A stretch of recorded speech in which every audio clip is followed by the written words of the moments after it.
கையை வைத்துங்க பார்க்கலாம். இன்னைக்கு ராத்திரி உன் வாழ்க்கையில புது சீசன் தொடங்குது. ஆன்லைன்ல பாக்குறவங்கள பார்த்து சொல்றேன், tonight a new season is beginning.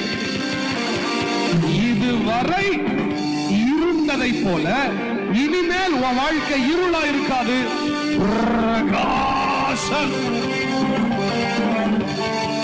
வார்த்தைக்காக வைராக்கியம் கொள்ளுகிறவர்கள், வார்த்தையே உணவாக சாப்பிடுகிறவர்கள், வார்த்தையினால் வாழ்பவர்கள் இருந்தீங்கன்னா கையை தட்டி சொல்லுங்க, இனி தேசத்தில் உன் சாட்சி இருளாய் அல்ல, வெளிச்சம் வெளிச்சம் வெளிச்சம் என்று அறியப்படும். Verses on the screen for me. அது இருண்டிருப்பதில்லை. Verses on the screen for me. Yeah, verse on the screen. ஏனென்றால் அவர் கடற்கரை அருகிலும். ஏக்கா செபுலோனை எங்கக்கா கொண்டு போய் வைப்பேன்னு சொன்னாரு, சொல்லுங்க. ஆண்டவர் லொகேஷனே மாத்துறாரு. மத்த 10 பேர் கூட இருந்தாருல்ல, விட்டுட்டு இந்த 2 பேருக்காக வர்றாரு. எங்க அப்பன் கெட்டவனை விட்டுட்டு நல்லவன் கூட இருக்கிறவர் கிடையாது. எங்க அப்பன் நிராகரிக்கிறவர்களை விட்டுட்டு நிராகரிக்கப்பட்டவர்களோடு இருக்கு. அவர் தள்ளுகிறவர்களோடு இருக்க மாட்டார், தள்ளப்பட்டவர்களோடு.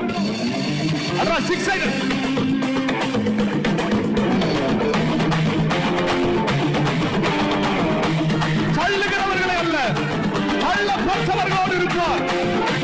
பணக்காரர்களோடு அல்ல, உன்னை ஏழை என்று ஒதுக்கி வைத்தார்கள் அல்லவா, உனக்காக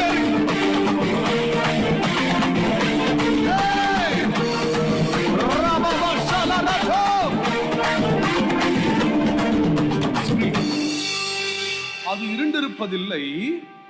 ஏனென்றால் அவர் கடற்கரை அருகிலும் யோர்தான் நதியோரத்திலும் உள்ள எப்படி புறஜாதியாருடைய, நான் சொன்ன பாத்தீங்களா, இந்த மத்த 10 பேரும் சேர்ந்து இவங்க 2 பேரை தள்ளி விட்டு நீங்களும் புறஜாதின்னு சொன்னானுங்கல்ல, இந்த புறஜாதி ஆக்கப்பட்ட எப்படி யாக்கோபுக்கு பிறந்தும் புறஜாதி ஆக்கப்பட்ட செபுலோனும் நப்தலியும் சேர்ந்து ஒரு இடத்துல போய் இருந்தாங்க பாத்தீங்களா, அந்த இடத்துக்கு பேர் தான் கலிலேயா.